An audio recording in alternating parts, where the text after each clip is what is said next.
In the 6th year after my divorce, I ran into Joel at a cake shop. When the clerk saw him, her face lit up with a familiar smile. "Professor, here to buy strawberry cake for your wife again? Same as always, right? I'll pack it for you." Joel nodded. He noticed the 2 mango cakes in my hands and spoke to the clerk before I could react. "Add hers to my bill." I politely declined and pulled out my phone to pay. But he tapped his card first. "This cake is $598 per slice. You used to save for a long time just to buy one. I'm a university professor. Financially, I'm a bit better off than you. Don't be polite." I still refused to accept it. His eyes drifted over my clothes, and he sighed. "Olivia, it's been so many years. Are you still holding a grudge?" I smiled lightly. "You're overthinking." I touched the wedding ring on my finger. I already had a new husband and a child. Why would I have time to hold grudges against another man? Chapter 1. Joel moved too fast and paid the bill before I could stop him. I didn't want to accept it and insisted on paying for myself. The clerk gave me an apologetic smile. "Miss, I'm sorry, but the gentleman already paid. If you'd like, you can transfer the money to him." I turned around and spoke politely. "Show me your payment code. I'll pay you back." Joel let out a helpless sigh and handed me the bagged cakes. "Olivia, just take them. In 3 days, it'll be your birthday. Consider these 2 cakes my gift." His voice was earnest. I didn't respond. I simply opened my payment screen. "Scan me. I don't like owing anyone, especially not over 2 pieces of cake." It was just afternoon tea for me and my daughter. Seeing my stubbornness, Joel stayed silent for a long time before finally taking out his phone. "You're still the same as before." I said nothing, head lowered, transferring the money. Joel stopped me. "Olivia, you really don't need to be so serious." His eyes flicked over my worn-out coat, and he hesitated. "I don't need that 1,000 plus. Why don't you use it to buy a couple of proper outfits?" I froze. Then I understood, and laughed.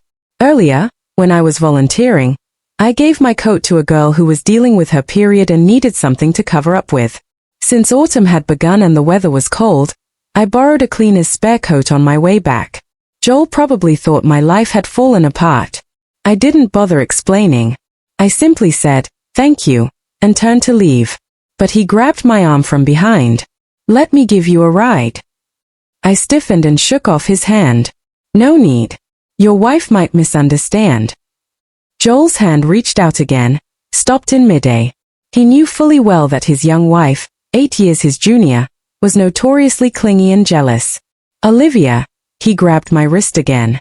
"Should we exchange contact information?" I lowered my head and stayed silent. Our divorce 6 years ago had been ugly. Messy enough that we deleted and blocked each other everywhere and swore never to interact again in this lifetime.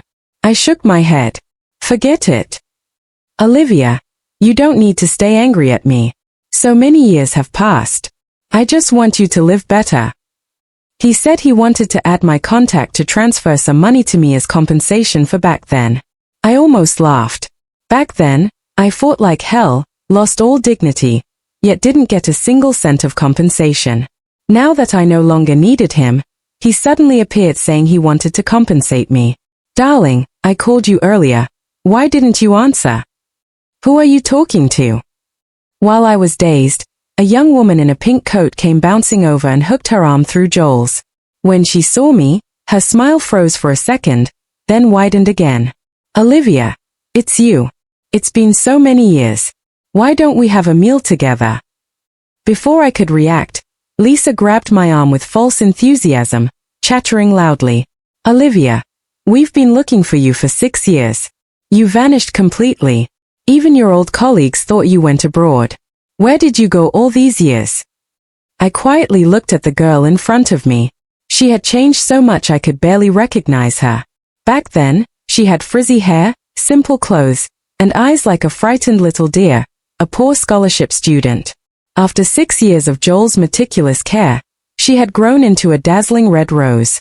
I gave a polite, distant smile. "I did go abroad." Lisa's eyes widened in surprise. Really? But Olivia, back then I went looking for you several times, and they all said you returned to your hometown after the divorce. Before she could finish running her mouth, Joel cut her off. Enough. Don't bring up the past. He affectionately ruffled her hair. The little cake I bought for you is going to melt soon. Eat it. With her mouth full of cake, Lisa mumbled and still tried to block my way. Olivia, we finally ran into you after so many years. Let us treat you to a meal, okay? About everything that happened back then. I know you probably hate us, but you helped me. Your support paid for all 4 years of my college tuition. Without you, I wouldn't be who I am today. Her face was full of sincerity, as if refusing her would make me the unreasonable one. I glanced at my watch. It was still early. Fine. I only have an hour and a half. They chose the restaurant. On the way there, the girl chatted non-stop and even fed Joel cake by hand. Because I was present, Joel's movements were stiff as he grabbed her restless hand. Behave. Olivia is watching. Lisa stuck out her tongue playfully. Sorry, Olivia. We've been married for years now. We're used to acting like this. Sometimes we can't even help kissing while walking down the street. Don't mind us. I watched the flicker of provocation and self-satisfaction in her eyes. I merely smiled. No worries. After all, back when you were in college, you already couldn't help doing things with him in my house. I'm used to it. The air froze instantly. Lisa and Joel's expressions both darkened slightly. I, however, remained calm and kept walking ahead. Before reaching the restaurant, we passed a fireworks shop. Lisa's excitement ignited instantly. She insisted on dragging Joel inside. Baby, didn't you say you'd set off fireworks across the whole city for my birthday in 3 days? I want to choose a style first. Olivia, you don't mind, right? I smiled. I don't mind. Joel gave me a glance full of complicated meaning before turning to select fireworks. This one. Tears of the Sea. I stopped. The memories I had almost forgotten suddenly came rushing back, those distant years. Joel once loved me deeply. We dated for 4 years and were married for 6. Everyone said he was well known for spoiling his wife. As a university professor, he refused to attend social gatherings, rejected any student who tried to get his number, and remained utterly loyal. Among the academic books he published, there was one odd volume titled Love Confession, written especially for me. The entire faculty at Yunhai University praised our legendary love story. Every year on my birthday, he would fill the whole city with fireworks. Until one day, while rearranging the bookshelf, I accidentally found a photo hidden inside one of his books. The girl was young, wearing a miniskirt, sitting across his lap, smiling into the camera. I recognized her instantly. She was the one who always called me Sister Sweetly, the scholarship student I personally supported for 3 years, Lisa. She was also a student in Joel's class. Back then, on a heavy rainy day, she had been cornered by a group of thugs in a dead-end alley. I saved her. I brought her home, let her shower and change. She was terrified when she saw Joel. I smiled and reassured her. Don't worry. Your professor doesn't bite. Little by little, her courage grew. She eventually even started tiptoeing into the study room to ask Joel academic questions. Watching them get along so well, I couldn't help feeling a little gratified. Until later, on Joel's computer, I found their intimate photos. After discovering them, I rushed into the study hysterically.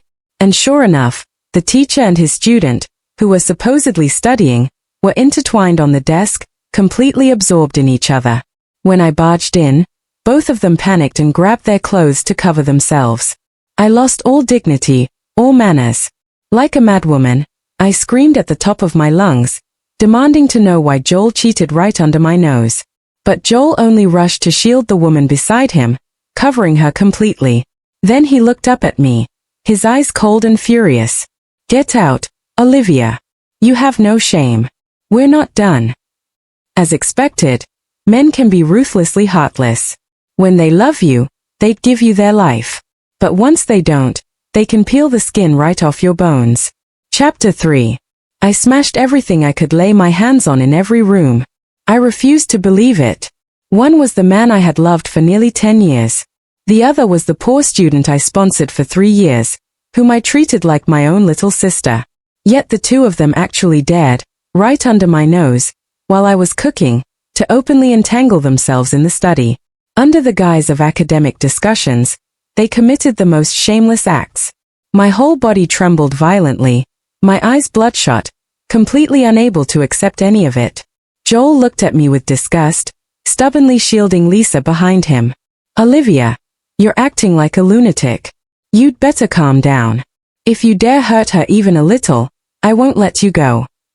Lisa hid behind him, the red marks on her neck still visible, crying in short, trembling gasps. "Olivia, I'm sorry. I'm the one who wronged you. I know this is immoral, but I still fell in love with the professor. Please. I don't want a title. Just let me be with the professor, okay?" I was stunned. "But do you even understand that you're being the other woman in someone else's marriage?" "I don't care." Lisa suddenly screamed back, as if fighting desperately for her freedom.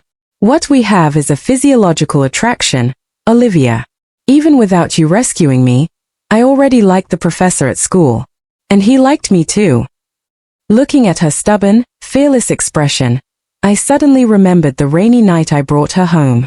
Because I saved her, those gangsters targeted me for a long time. For months, I was too scared to walk that road again. Not until I finally went to the police. I never once regretted saving Lisa. But that night, I hated myself for being so kind. For giving another woman the opportunity to get close to my husband. 10 years. Those were my 10 years. I refused to accept the truth, letting myself fall apart, screaming like a madwoman, demanding to know when it all started. Looking back now, I was truly foolish. The betrayal had already happened. Even if I asked, what difference did it make? But at that time, all I felt was burning rage, a gut filled with betrayal. "Olivia, stop making a scene. Lisa needs to focus on her studies. She won't take anything from you. She won't fight you for any title. You're still my wife." After putting his clothes back on, Joel spoke righteously, as if he were comforting me. "You don't need to sponsor Lisa anymore. I'll handle her expenses." Lisa never came to the house again. But their dating locations multiplied, cafes, restaurants, the library, even hotels. I started observing them like a madwoman. Joel never worked on Saturdays. But after Lisa became close to him, he went to the university every Saturday. Like a stalker, I took a taxi to follow him. And at the foot of the teaching building, I saw him and Lisa kissing passionately. Overcome with desire, they slipped into the car. The car I bought with my own hands as Joel's birthday present. Soon, it began to rock rhythmically. I rushed over and smashed the car. They were humiliated on the spot. But Joel was determined to protect her, treating me like a mentally unstable person and having security throw me out. For a long period afterward, I made countless disgraceful scenes. I hung banners and caused chaos at the university where Joel worked, even went to Lisa's classroom. I wanted the whole world to know she was the mistress. The poor student I had sponsored, the girl I once treated like my own sister. The better I had treated her, the more I now hated her. There were so many men in the world. Why, out of everyone, did she have to set her sights on my husband? I wanted to shout to everyone that she was an ungrateful snake. Joel was also the most despicable liar on earth. Our love had long been torn beyond recognition. He was afraid of the scandal, afraid I would ruin Lisa's reputation and academic life. So he hired bodyguards to keep me under soft confinement. I even harmed myself multiple times. That feeling, being abandoned by the whole world, was like swallowing poison with no way to spit it out, desperately needing an outlet. In the past, whenever I got even a small injury, Joel would frown with distress. But later, he grew more impatient with every incident. When he saw the long cuts on my arms, he only yelled at me with disgust, "You've had enough. If you want to die, do it somewhere far away. Stop using these pathetic tricks." "Olivia, I never intended to divorce you. As long as you pretended not to see anything like before, I could let you be my wife for life. But now you're no longer qualified." Later on, I took sleeping pills and was sent to the hospital, but I didn't die. When I woke up, I finally thought it through. I signed the divorce papers. In the blink of an eye, 6 years had passed. My thoughts returned to the present. Lisa had already chosen her fireworks. I want this one. Tears of the sea, honey. I want the same fireworks you used to set off for Olivia years ago. The ones that explode in the sky and show my name. I want you to write, Lisa, I love you. Joel smiled dotingly and agreed to everything. Soon, they chose a restaurant near Yunhai University. Olivia, this place is delicious. Joel and I come here often. You probably haven't eaten something like this in a long time, right? Lisa excitedly recommended dishes from the menu. I kept a faint smile. I'm tired of Western food. I had too much of it abroad. Just order whatever you want. After graduating, Lisa never found a job. So, Joel used his connections to help her stay at the university. Everyone praised them as a model couple. I lowered my head and smiled. Sure enough, what others say is merely noise. Never take it seriously. Lisa's gaze swept over my outfit, her expression complicated. Olivia, what job do you do now? I paused for a second and answered honestly, I don't have a job right now. Lisa's expression said, I knew it. She sighed dramatically. We really wronged you back then. If you haven't found a job, my husband and I can help. I heard the university is hiring cleaners. I think you'd be perfect for it. Joel frowned. Lisa, what? Did I say something wrong? Lisa blinked innocently. I mean well.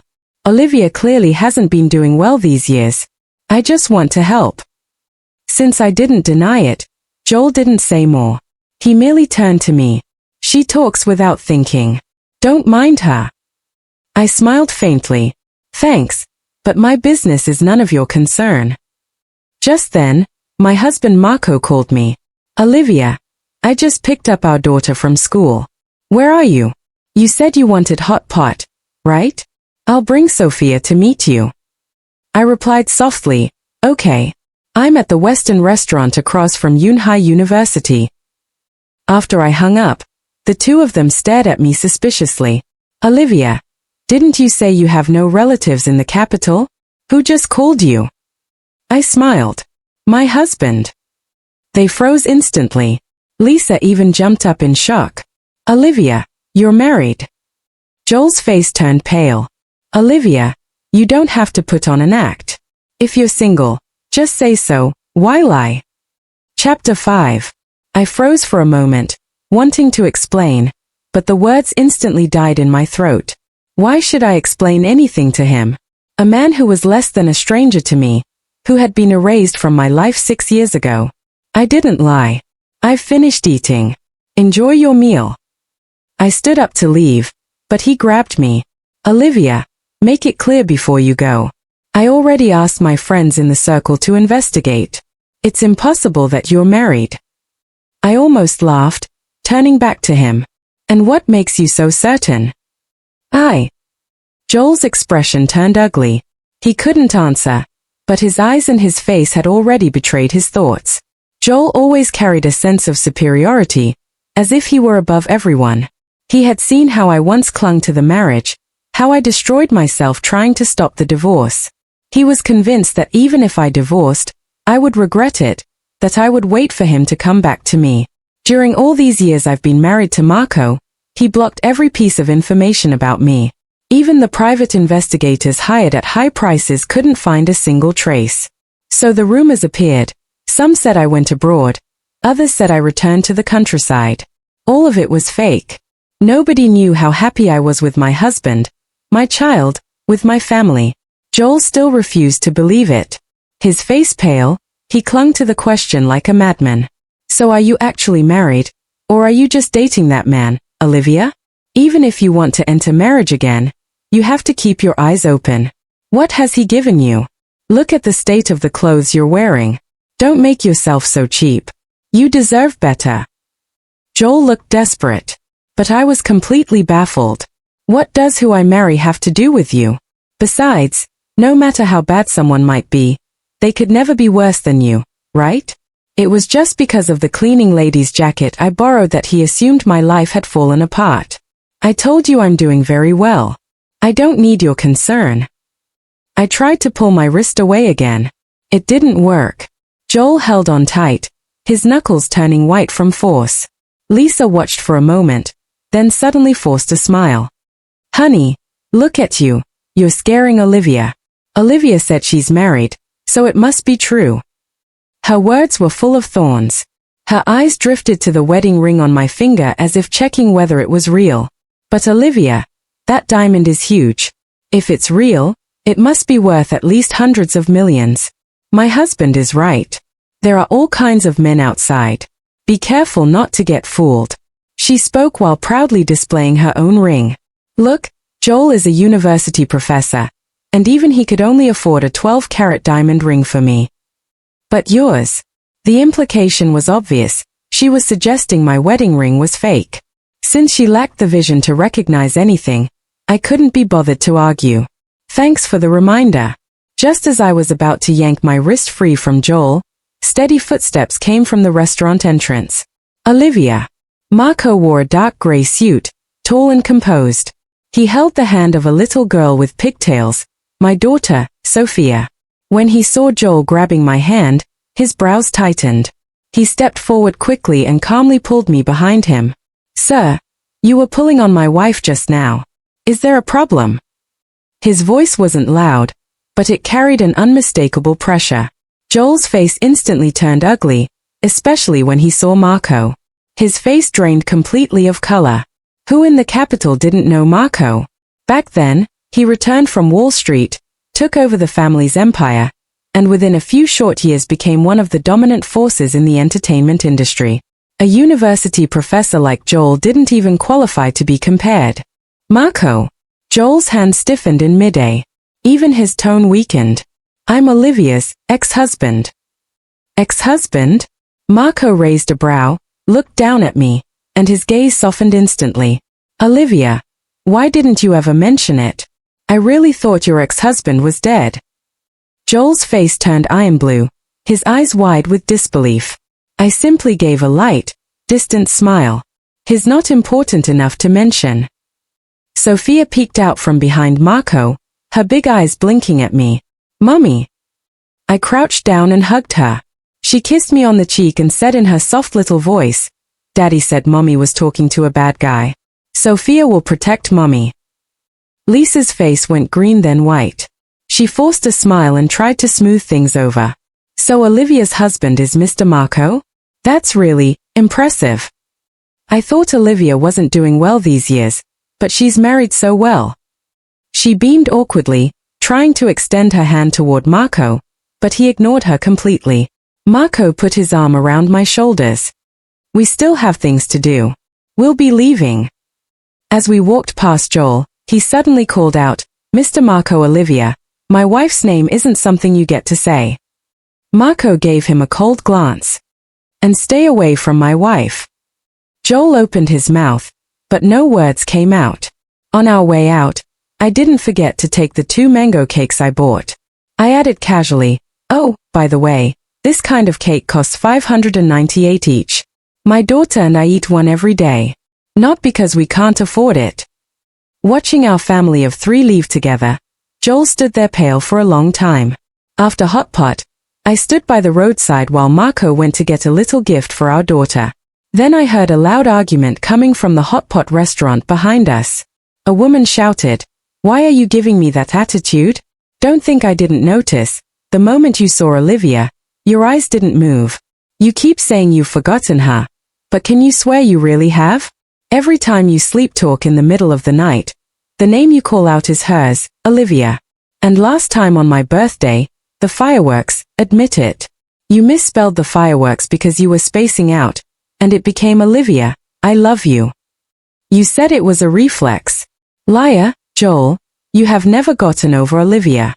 So what am I then? Where do you put me? The man finally snapped and roared, Shut up. Olivia and I were together for 10 years. She was supposed to be the wife I grew old with. And don't forget, you were the poor student she sponsored. If you hadn't seduced me, climbed into my bed, Would I have divorced her just to take responsibility for you? You saw it yourself just now. Olivia is married to another man. There's no chance for us anymore. So what are you making a fuss about? I rubbed my ears. This kind of argument was honestly boring to overhear. So this was the model couple everyone at Yanghai University praised for years. Loving in public, fighting like enemies in private. No matter how much they fought to the heavens, none of it had anything to do with me anymore. Chapter 7. When we returned home, Sophia wrapped her arms around my neck, acting cute. Mommy, who were those two people from earlier? That uncle looked at you so fiercely. I tapped her little nose. They were people I used to know. We won't see them again. Sophia let out a sigh of relief, finally reassured. She hopped off, rummaged through her little backpack, and proudly pulled out a drawing as if it were treasure. Mommy, look. This is the family portrait I drew. This is me. This is Daddy. And this is Mommy. I looked at the childish yet heartwarming drawing of our family and smiled as I praised her for doing such a good job. After coaxing her to sleep, Marco wrapped his arms around me from behind, his chin resting lightly on the top of my head. Olivia, did they bully you? The moment Marco mentioned it, there was a hint of gritted teeth hatred beneath his voice. Especially that Joel. No. I smiled and shook my head. I just found it ridiculous. He really thought I'd lived miserably these past 6 years waiting for him to laugh at me. He did investigate you, Marco chuckled softly. A while ago, a private investigator tried to track your whereabouts. I handled it. Didn't expect it was him who sent the man. I froze for a moment. You knew already. He pinched my cheek gently. How could I not care about my wife? In truth, I knew Marco had long investigated everything about my past. After my divorce, when I left with nothing and spent half a month in the hospital, he happened to encounter me while on a business trip and brought me home. He knew how much suffering I'd endured, so for the past 6 years, he had spoiled me like a child. Right, Marco suddenly said.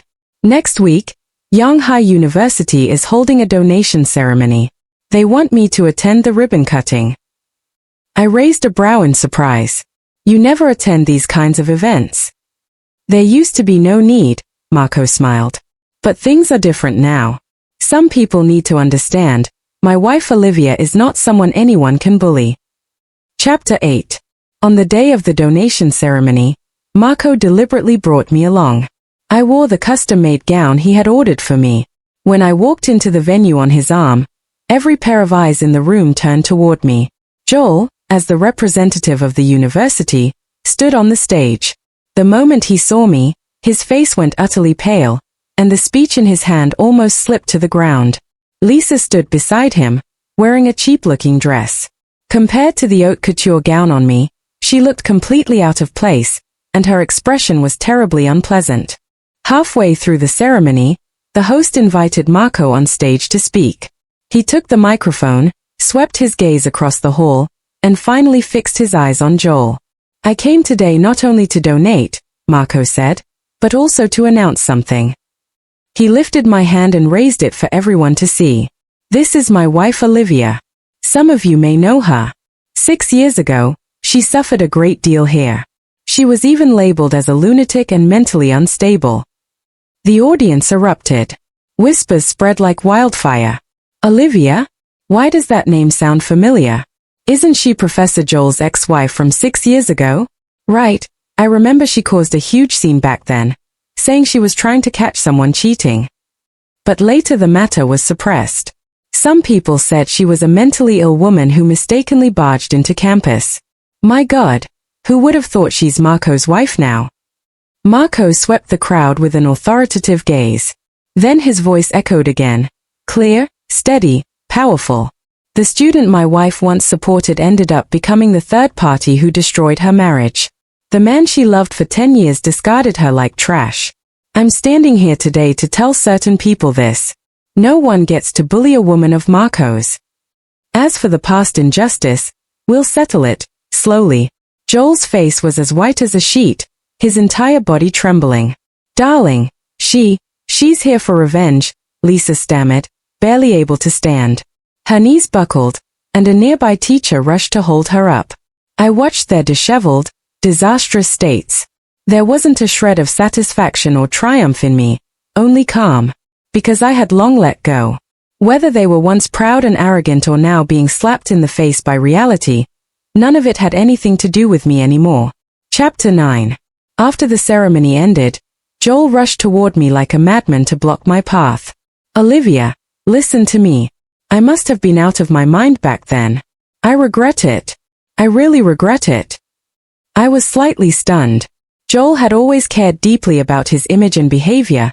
He would never raise his voice in public, never do anything that might damage his dignity. Yet now he was clutching that book he once wrote for me, Love Confession, saying he regretted everything completely. Marco stepped in front of me, shielding me, and said coldly, "Professor, mind your manners. I still have things to say to her." Joel's eyes were red as he stared at me desperately. "Olivia, can we start over? I'll divorce Lisa. I'll give her everything. I just want you." I cut him off with a quiet smile. "Do you think that's possible? When you locked me up like a lunatic, when you watched me hurt myself and felt nothing, when you told me to go die somewhere else, why didn't you think about this day? What gives you the right to divorce me because you wanted to take responsibility for her, marry someone else, and now expect me to divorce my husband because you suddenly changed your mind?" My voice remained calm. "I'm doing very well now. I have a husband who loves me, a daughter I adore. My life has moved on. You and Lisa are just trash I threw away. There's no need to pick it up again." Joel froze. Then tears suddenly spilled from his eyes. "I know I was wrong. Olivia, please give me another chance." Marco let out a mocking laugh.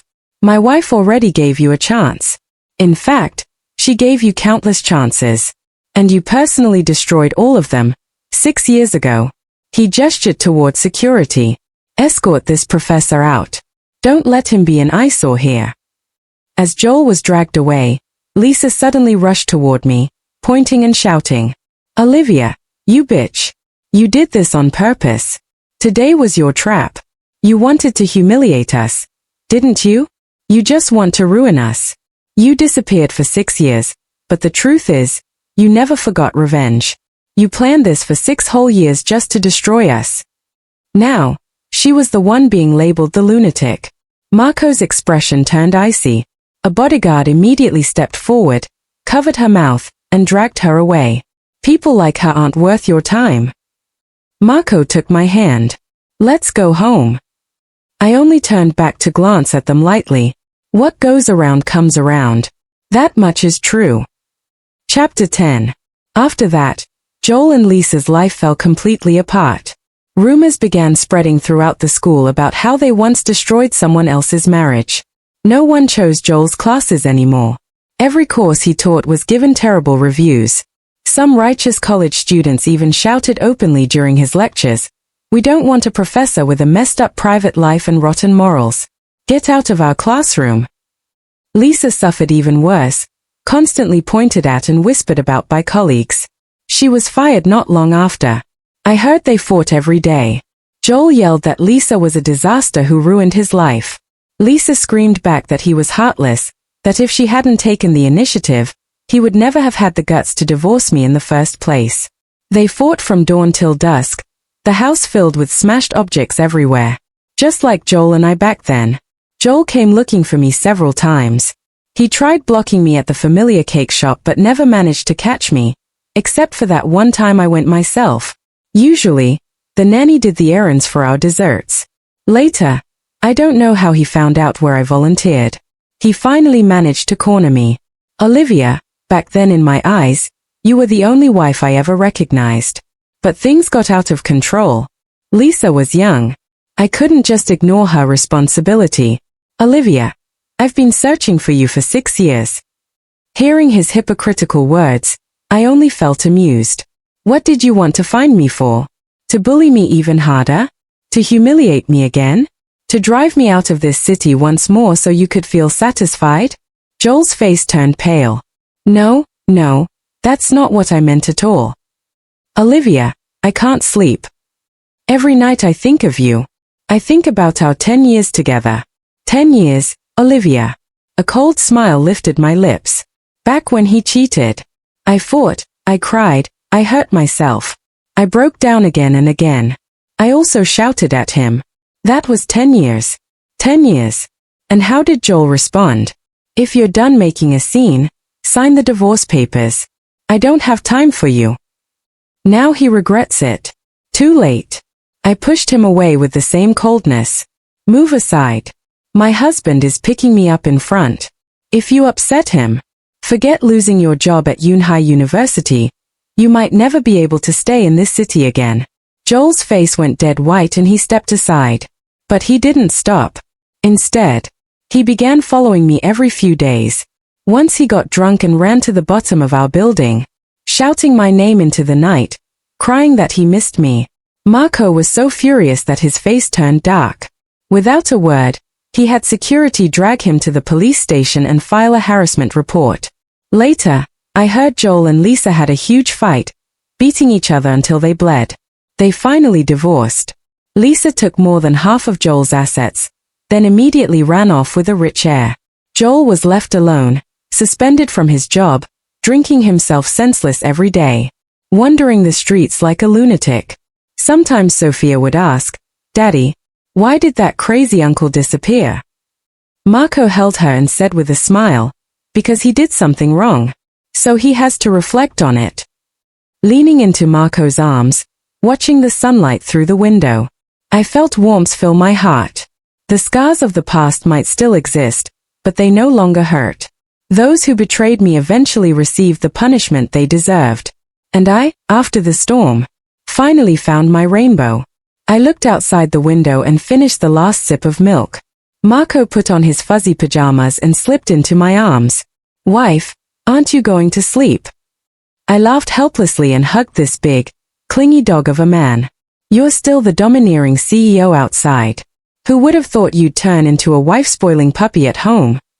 Marco rubbed his head against me with full dependence. "I'll hug my wife and cling to my wife as much as I want. Who's going to stop me?"